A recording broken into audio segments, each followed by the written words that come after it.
Bonjour, bonsoir à tous et bienvenue pour cette nouvelle vidéo. En ce moment, ça vous aura pas échappé, le Covid-19 est au milieu de toute l'actualité possible et imaginable. Le Covid-19 est partout. Et c'est pas si étonnant que ça, parce qu'une pandémie mondiale qui laisse des milliers de morts derrière elle, il y a de quoi parler. Chaque gouvernement agit à sa manière pour mettre en place une meilleure protection de la population et faire en sorte simplement que la maladie n'ait pas un trop gros impact économique, démographique et puis tout le reste simplement. Alors en ce moment c'est à la mode. Bon, c'est pas le meilleur terme pour ça, mais en ce moment il y a beaucoup de pays qui sont plus ou moins en confinement. Il y en a déjà qui sont sortis du confinement. D'ailleurs en France vous êtes déjà passé en déconfinement. Au Danemark ça fait un moment qu'ils sont en déconfinement. En Espagne, ils ont commencé aussi.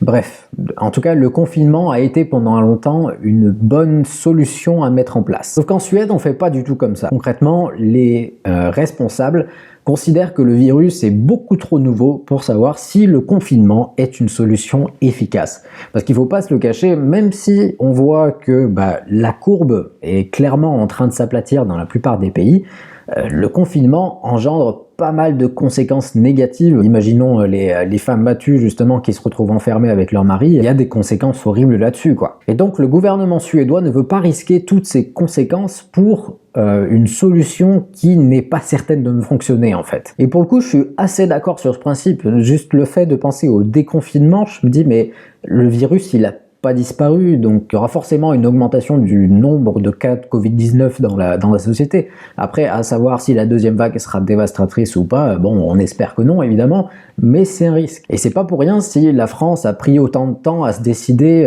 à savoir s'il faisait de façon régionale ou pas, que l'Espagne a mis en place des horaires aussi restrictifs pour pouvoir sortir.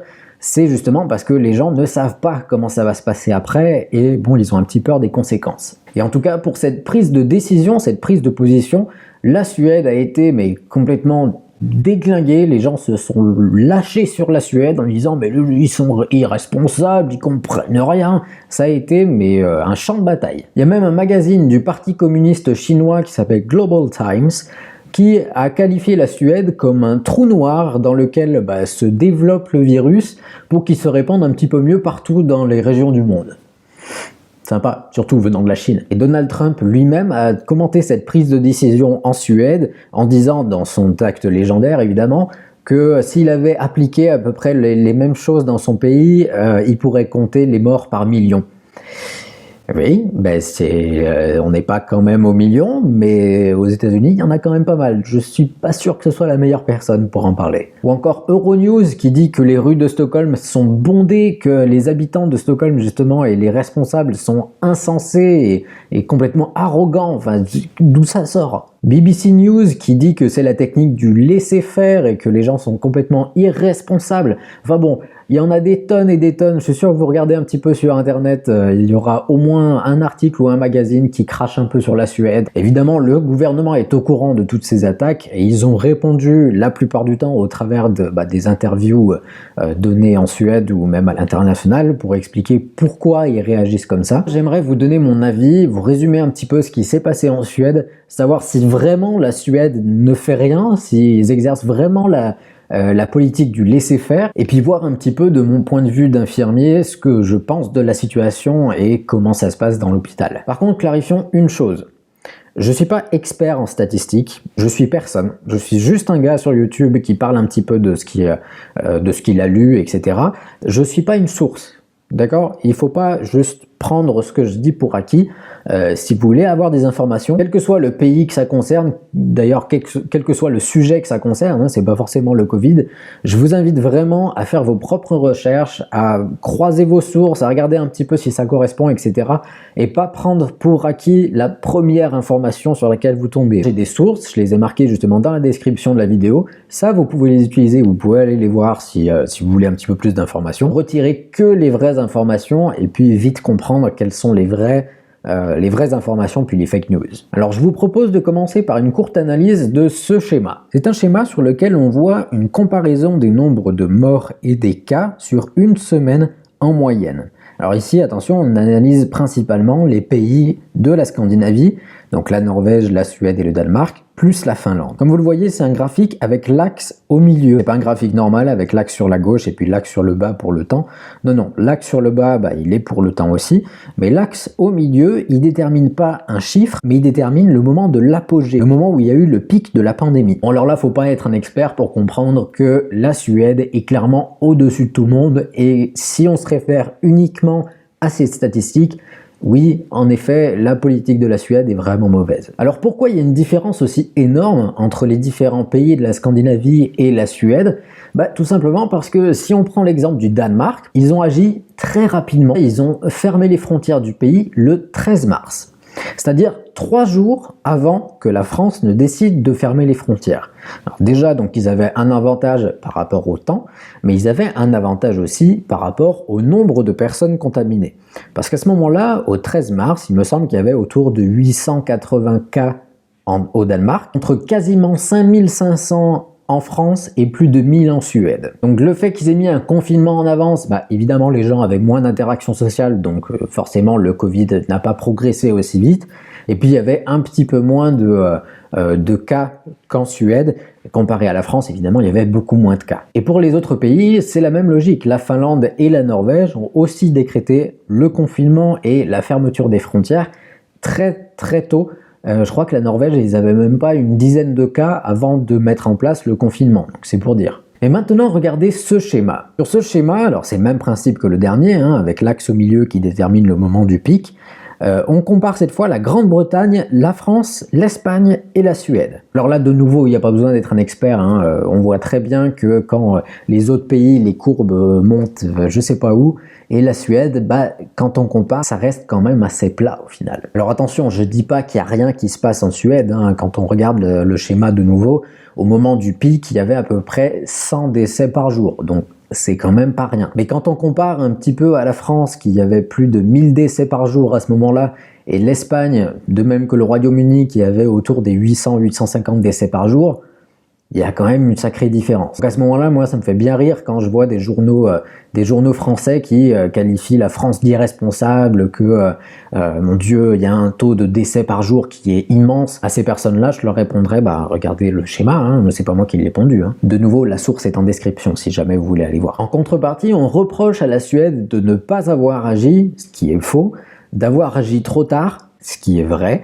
et la Suède le reconnaît. En particulier pour ce qui concerne les maisons de retraite, parce que plus de la moitié des décès sur le territoire suédois, et en particulier vers Stockholm, qui est le point central de l'épidémie en Suède, la moitié des décès s'est passé en maison de retraite. Avant le 30 mars, le gouvernement déconseillait aux familles d'aller voir les résidents pour éviter de propager le virus. Et il est vrai qu'ils auraient dû mettre en place carrément une interdiction déjà dès le départ. Et ça, ils le savent, ils en sont conscients, c'est leur faute, ils l'ont reconnu. Et d'ailleurs, même la tête de l'Agence nationale de santé suédoise, Folkhälsomyndigheten, s'est exprimée publiquement en admettant qu'ils ont fait une erreur et que la prévention justement des pathologies dans les maisons de retraite a été défaillante. Et puis il n'y a pas eu que ça. Malheureusement, il y a tellement un manque de personnel ici en Suède, infirmiers et aides-soignants principalement, qu'ils sont obligés de prendre du personnel qui n'a pas forcément une formation très bonne. Donc ils n'avaient pas forcément toutes les informations par rapport à l'hygiène et à la transmission des germes, etc. Et puis il faut dire aussi qu'ils n'avaient pas de matériel à ce moment-là non plus. En contrepartie, ce qu'il ne faut pas oublier, c'est que dans le décompte total des décès liés au Covid-19, la Suède, tout comme la Belgique, compte absolument tous les décès qui se sont passés en maison de retraite. Alors attention, je ne dis pas par là que le reste des pays ne compte pas du tout ces morts-là. Non, pas du tout.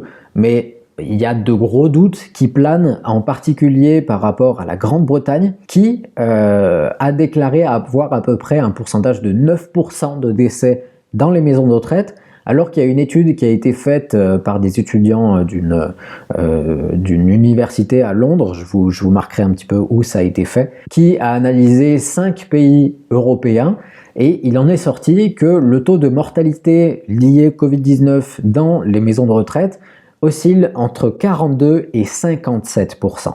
Alors oui, la Suède a fait des erreurs, c'est vrai, elle l'a reconnu, et elle en fait encore. Je peux vous dire qu'en tant qu'infirmier, je suis très frustré de certaines choses. À savoir que moi je travaille dans un service de gériatrie en SSR, donc soins de suite et réadaptation, donc tous ceux qui se sont cassés une jambe, qui se sont cassés un bras ou qui simplement qui ont une pneumonie ou quoi que ce soit, on les aide déjà évidemment à traiter le côté médical, mais on les entraîne aussi finalement à marcher et à retrouver leur capacité d'avant. Et dans notre clinique, il y a des services qui ont été principalement dédiés au Covid-19, qui étaient, c'était des services fermés, donc qui n'accueillaient que des patients avec le Covid-19. Il y a eu d'autres services qui étaient là dédiés, alors pas spécifiquement, qui avaient des places dédiées en tout cas, pour les tests. Donc, dans tous les cas, mon service n'était pas censé recevoir de patients avec le Covid, ou alors, si on avait le moindre doute, on les envoyait dans le service de test, et puis voilà, là on prenait un test, et si la réponse était négative, là on recevait ce patient. Donc vous me direz, normalement dans mon service, il ne devrait pas y avoir trop de risques de contracter le Covid-19. Vous êtes mignon. Malheureusement, le Covid-19, vous pouvez très bien être porteur sans forcément avoir de symptômes. Il y a la grande majorité des personnes qui ont contracté le Covid qui n'avaient que très peu de symptômes ou même pas du tout. Et donc c'est très compliqué de savoir si vous êtes porteur. Même les tests au début qui n'étaient pas forcément très performants, j'imagine que maintenant ça s'est amélioré, mais au début c'était pas très performant parce que on testait un patient, le test revenait négatif et puis 3 jours après il avait justement des symptômes sans avoir côtoyé personne, puisque je rappelle qu'à partir du 30 mars il y avait interdiction totale de visiter les personnes âgées, que ce soit dans les maisons de retraite ou dans les hôpitaux. Mais malgré toutes ces précautions, il est arrivé plusieurs fois qu'il y ait des patients qui viennent chez nous parce qu'ils avaient déjà été testés ou parce qu'ils n'avaient pas du tout de symptômes. Ils sont venus chez nous pour qu'on les prenne en charge. Et puis 1 semaine, 2 semaines après, ils ont commencé à développer des symptômes. Et du coup, on a tous été exposés à des patients positifs au Covid-19. Je crois qu'on en a eu une quinzaine en l'espace de 2 mois. Alors vous me direz, oui, mais bon, vous aviez les protections, vous étiez en hôpital, en plus dans la clinique, il y a des services dédiés, donc vous deviez avoir des protections. Et non, les protections par rapport au Covid-19, donc les masques, les visières, les tenues, etc., n'étaient nécessaires que si le patient était diagnostiqué Covid-19. C'est-à-dire que nous, les infirmiers, les aides-soignants qui sommes au plus proche des patients, donc qui les voient vraiment tous les jours, et toutes les heures, qui les voient vraiment tout le temps, c'est nous finalement qui donnons l'alerte sur un patient quand on a un doute ou quoi que ce soit. Eh bien non, même si c'est des doutes vraiment très forts, des très gros doutes, eh bien non, tant qu'on n'a pas la certitude que le patient est porteur du Covid-19, non, interdiction d'avoir des protections. Donc ce qui signifie qu'à partir du moment où on n'était pas censé recevoir des patients Covid, dans notre service, on n'avait pas du tout de protection. Ce qui fait qu'au pire de l'épidémie en Suède, on a eu à peu près 65% du personnel en arrêt maladie. 65%. Alors je peux vous dire qu'à ces temps-là, quand tu arrives et que finalement tu es un infirmier pour tout le service, alors qu'en général vous êtes 2 ou 3, ça fait bizarre. Mais du coup, qu'est-ce qu'il a fait le gouvernement? Qu'est-ce qu'il a fait? On est en droit de se poser des questions. Pas de confinement, les restaurants qui sont ouverts, les bars qui sont ouverts, les écoles qui sont ouvertes, pas de protection dans les hôpitaux. Qu'est-ce qui se passe? Qu'est-ce qu'ils font? Eh bien, croyez-le ou non, le gouvernement suédois fait tout ce qui est possible et imaginable pour contrer le Covid-19. Tout simplement parce que l'État ne fonctionne pas de la même manière. En France, les pouvoirs sont plus ou moins centralisés sur le gouvernement. C'est ce groupe de personnes, lorsqu'ils ont une loi à proposer, que ça vienne du ministère de la Santé, du ministère de l'Intérieur, etc., ça vient forcément d'eux. C'est le gouvernement qui prend les décisions et qui soumet leur projet de loi à l'Assemblée et puis au Sénat. Et jusque dans les années 70 à peu près, en Suède, c'était pareil. C'était un système centralisé, donc le gouvernement prenait la plupart des décisions. Sauf qu'aujourd'hui, c'est un système décentralisé. C'est-à-dire que pour faire en sorte qu'un groupe de personnes n'ait pas trop de pouvoir sur tout le pays, ils ont décentralisé certaines choses, ils ont délégué certaines choses. Comme par exemple, pour ce qui concerne l'Agence nationale de la santé, donc Folkhälsomyndigheten, ils ont finalement le pouvoir de dicter ou de proposer les lois à mettre en place par rapport à la santé. Donc concrètement, en ce qui concerne les prises de décision par rapport à la gestion de la crise Covid dans le système de santé, c'est certainement pas Stéphane Le Fen qui va prendre la décision, donc le Premier ministre, et encore moins le roi Carl Gustaf, parce que bon, lui, il a carrément aucun pouvoir. Non, c'est l'Agence nationale de santé suédoise. Alors on va réessayer de poser la question correctement. Mais alors qu'est-ce qu'ils font l'ANS? Qu'est-ce qu'ils font enfin? Pourquoi ils prennent pas de mesures concrètes? Là encore, vous allez voir que la question est mal posée, mais on y reviendra plus tard. C'est à partir du 16 janvier que tout a commencé. C'est la date à laquelle a été annoncé au peuple suédois qu'il y a un nouveau virus en Chine. On ne sait pas trop ce que c'est, on ne sait pas trop ce que ça fait, qui a été découvert justement là-bas à Wuhan. Il y a des risques que ça arrive en Suède. Pour le coup, ils n'ont pas eu tort. Le 30 janvier, l'Organisation mondiale de la santé, ou l'OMS, déclare l'état d'urgence sanitaire international. Ce qui signifie concrètement qu'on considérait le virus comme dangereux pour la population et dangereux pour le bon fonctionnement de la société. Donc en fait, ce grade supérieur pour le virus a permis à l'État de faire en sorte que tous les cas de Covid commencent à être rapportés. C'est le cas pour toutes les maladies dangereuses dans le monde. Jusqu'à là, rien d'exceptionnel non plus. Et le 11 mars, là, tout s'accélère puisque l'OMS a de nouveau frappé en déclarant la pandémie. Et à ce moment-là, la Suède a lancé le Pandemiplan, ce qui implique la création du Nationella Pandemigruppen. Pour faire simple, c'est un groupe qui est créé en cas de pandémie, qui réunit les plus grandes instances de Suède, les plus importantes. Donc concrètement, Socialstyrelsen qui chapeaute un petit peu tout ce qui est le système de santé, que ça fonctionne dans le système de santé. Folkhälsomyndigheten, donc qui est l'agence nationale de la santé, qui chapeaute un petit peu les règles par rapport à la santé, les statistiques, etc. Läkemedelsverket, qui est l'agence pour les médicaments, donc qui s'assure que il y a bien une bonne circulation des médicaments, etc. Arbetsmiljöverket, qui s'assure des bonnes conditions de travail et que les travailleurs, quel que soit le domaine, ne soient pas en danger. Dans notre service, on n'avait pas du tout de protection.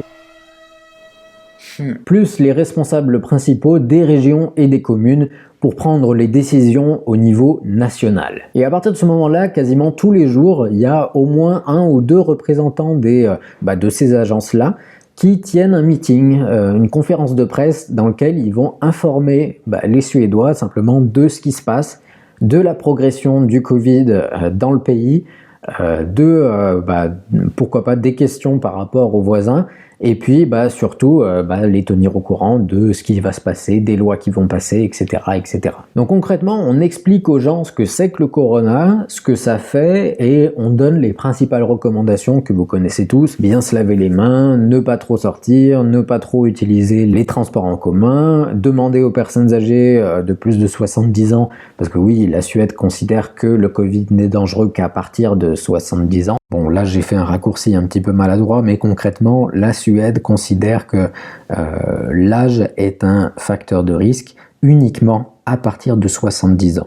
En dessous de 70 ans, vous n'êtes pas considéré comme ayant un facteur de risque, sauf si évidemment vous avez d'autres maladies à côté. Mais par exemple, mes collègues qui ont plus de 60 ans, ils ne sont pas considérés comme ayant un facteur de risque, donc ils n'ont pas de traitement de faveur. Et après les principales élocutions du groupe de gestion d'urgence, justement de la situation de pandémie, il y a eu plus de 50% de la population qui a commencé à travailler à partir de chez eux, sans qu'on leur ait forcément imposé. 50% de diminution de fréquentation des transports en commun, moins 70% de transports à partir de Stockholm, donc par avion, par train, etc. Et pour ce qui concerne les voyages à l'international, alors là c'est encore mieux, parce qu'il y a l'agence, comment ça s'appelle déjà, Swedavia. Voilà, Swedavia, donc concrètement l'entreprise qui possède la plupart des aéroports de Suède, considère qu'il y a eu une baisse du trafic aérien de entre 70 et 90% selon les régions. En plus que ça, en tant que parent en Suède, vous avez la possibilité de vab. C'est tout simplement le fait de pouvoir rester à la maison et s'occuper de ses enfants au cas où ils sont malades. C'est pas considéré comme des congés, c'est pas considéré comme un jour de repos ou des vacances, c'est vraiment très particulier. Si votre enfant est malade, quel que soit votre métier, vous avez le droit à plusieurs jours par année, j'imagine, pour prendre en charge votre enfant. Donc ça a facilité grandement la possibilité finalement de rester à la maison au cas où il y a un problème. Ensuite, en Suède, si vous êtes malade, vous pouvez vous mettre en arrêt maladie vous-même sans forcément passer par un médecin pour une période de 7 jours, en cas normal. Mais à cause de la pandémie, cette période-là a été allongée de 14 jours. Donc c'est-à-dire qu'au total, on est passé de 7 jours à 21 jours pendant lesquels vous pouvez rester à la maison sans forcément avoir besoin d'un certificat médical à partir du moment où vous considérez que vous n'êtes pas bien, que vous êtes malade, on vous fait confiance. Lorsque vous faites ça, en fait, le premier jour de maladie, vous avez un jour de carence, donc c'est-à-dire que vous n'êtes pas payé. Le reste du temps, après, vous êtes payé, je crois, à peu près 80% de votre salaire. Le gouvernement a supprimé ce Karensdag, donc le jour de carence. Par contre, c'est pas les employeurs qui vont payer ça, c'est bien l'État qui va compenser ce jour de carence. Enfin, comme vous voyez, à ce moment-là, il n'y a pas de prise de décision exceptionnelle, hein. Ça ne chamboule pas la vie de façon extraordinaire, même si, bon, il y a la plupart des gens qui, enfin la moitié de la population suédoise qui a quand même décidé de rester chez eux. Les prises de décision sont pas non plus catastrophiques, ça remet pas en question le fonctionnement de la société. Tout simplement parce qu'on explique au peuple les tenants et les supposés aboutissants du coup de la pathologie, et ils sont assez responsables pour finalement écouter ce qu'on leur dit et l'appliquer. Et là on touche à un point culturel super important en Suède. On n'aime pas imposer. On n'impose pas les choses. En tant que chef, et d'ailleurs même dans le gouvernement, vous voyez, en tant que chef, on n'impose pas les choses à son équipe. On propose. Alors évidemment, quand c'est le chef qui le propose, il y a peu de chances que l'équipe le refuse. Et puis de toute façon, même si l'équipe le refuse, dans tous les cas, il y a une discussion qui s'engage, et puis après, on voit si on peut aviser. Mais dans tous les cas, ce n'est jamais imposé comme ça, sauf en cas d'extrême urgence ou de conflit complètement débile ou quoi que ce soit. Mais dans la plupart des cas, on propose, on n'impose pas. Autre point en Suède super important, c'est la confiance. C'est-à-dire que dans une relation, que ce soit avec des amis suédois, avec votre femme suédoise, vos enfants ou qui que ce soit, il y a une relation de confiance qui se met en place. Alors au début, c'est un petit peu dur d'avoir cette relation de confiance dans le sens où les Suédois ont un petit peu de mal à s'ouvrir, mais à partir du moment où ils sont ouverts, où ils vous connaissent un petit peu, où ils ont décidé de vous accorder leur confiance, c'est bon, ils vous font confiance et puis c'est bon, de la route, on y va quoi. Et concrètement, c'est exactement la même chose entre le peuple et le gouvernement. Le gouvernement, ou du moins les responsables, quand je dis le gouvernement, c'est tous ceux qui chapeautent un petit peu le truc, ils font confiance au peuple et inversement, le peuple fait confiance aux responsables. Donc concrètement, si les responsables et le gouvernement, je veux dire le gouvernement parce que c'est plus simple, dit quelque chose ou fait une recommandation ou quoi que ce soit, les Suédois vont finalement suivre les recommandations parce qu'ils considèrent que si on leur dit ça, c'est qu'il y a une raison, qu'on ne sort pas ces statistiques de son chapeau. Si on le dit, c'est qu'il y a une raison. Donc à partir de ce moment-là, il n'y a pas tellement besoin de confinement non plus, parce que les recommandations qu'on donne aux Suédois, le fait de rester chez soi si on est malade, d'éviter de sortir si on a plus de 70 ans, etc., c'est respecté dans l'ensemble. Alors évidemment, de partout, tu auras des gens un petit peu idiots qui vont pas respecter ce qui se dit, qui vont pas écouter ce qui se dit et qui vont faire un petit peu ce qu'ils veulent. Évidemment, il y en a de partout. Donc c'est la première raison pour laquelle il n'y a pas de confinement. Et la deuxième raison, c'est que le gouvernement ne peut pas mettre en place un confinement. Dans le sens où ça va contre la constitution du pays. D'une, la constitution suédoise garantit la liberté de circulation. Et c'est un droit fondamental au final. Donc, pour contrer un de ces droits, il faudrait que le Parlement prenne la main et puis déclare l'état d'urgence. Mais pour déclarer l'état d'urgence, il faut que ce soit un état d'extrême urgence. Genre que le pays soit en guerre et qu'on soit à deux doigts de se faire bombarder la gueule. À ce moment-là, c'est considéré comme un état d'urgence. Et à ce moment-là seulement, on peut confiner les gens. Donc concrètement, la situation dans laquelle on est aujourd'hui n'est pas valable pour considérer que c'est un état d'urgence et encore moins valable pour aller contre les droits fondamentaux des Suédois. Pour pallier cette impossibilité, il y a quand même eu un certain nombre de lois qui ont été votées. Le gouvernement n'est pas débile non plus, ils ont quand même mis en place des choses. Parce qu'il ne faut pas oublier qu'on a tous le même objectif dans cette histoire, qu'on soit en Europe ou pas, on a tous le même objectif, c'est de limiter l'impact du Covid sur la population, sur l'économie, puis sur le monde en général. Donc ces lois, dans un premier temps, ça a été de bannir les rassemblements de plus de 500 personnes, parce que oui, il a fallu passer une loi pour avoir le droit de faire ça. Ensuite, de nouveau, une loi pour donner plus de puissance à la première loi, donc concrètement, limiter les rassemblements de plus de 50 personnes. Et attention, parce que si vous êtes chopé avec plus de 49 de vos copains, vous risquez une peine de prison de 6 mois. Ensuite, fermeture des centres commerciaux et finalement de tous les endroits qui sont plus ou moins publics et dans lesquels on peut se retrouver à plus de 50 personnes, donc les bibliothèques, les cinémas, les universités et tout ça, fermés. Enfin, du moins, ils ont la possibilité de le fermer. Pour ce qui concerne les restaurants, alors officiellement, ils ne sont pas fermés, mais par contre, ils doivent respecter certaines règles. Par exemple, dans les restaurants, ils suppriment une table sur 2 pour faire en sorte qu'il y ait assez d'espace, etc., etc. Et le gouvernement a donné le droit à la police de faire des descentes simplement dans les établissements pour contrôler ça. Je crois qu'en un week-end, début mars, quand ils ont mis cette loi en marche, il y a eu en un week-end plus de 500 contrôles et au total, il y a eu une dizaine de restaurants qui ont été fermés, dont quelques-uns qui ont réouvert par la suite quand ils ont remis à niveau finalement leur restaurant. Pareil pour la fermeture ou la réduction des transports internationaux et une dernière loi pour permettre finalement de redispatcher les médicaments et les ressources médicales en fonction de la géographie si besoin. Et attention parce que ces règles-là, elles sont pas définitives, elles sont valables uniquement pour 3 mois. Alors il y a eu aussi d'autres mesures qui ont été mises en place, mais on va pas toutes les citer parce que c'est pas le but, la vidéo elle est déjà assez longue comme ça.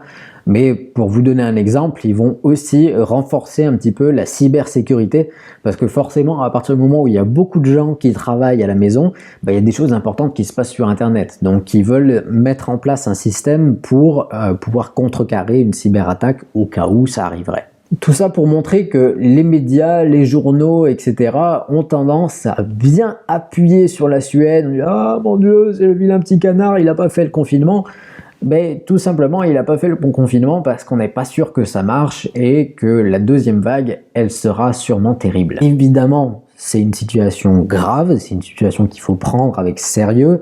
100 morts par jour, c'est sûr, on ne peut pas se le permettre. Il ne faut pas exagérer les choses, on ne peut pas dire que la Suède ne fait rien. C'est pas parce que le confinement a été considéré comme une solution transitoire que c'est forcément la solution. L'État français a très peur d'une deuxième vague justement après le déconfinement et il y a même des experts qui considèrent que les autres pays de Scandinavie, qu'après justement leur déconfinement, les chiffres risquent très fortement de s'aligner avec la Suède, justement avec ceux de la Suède, justement à cause d'une deuxième vague.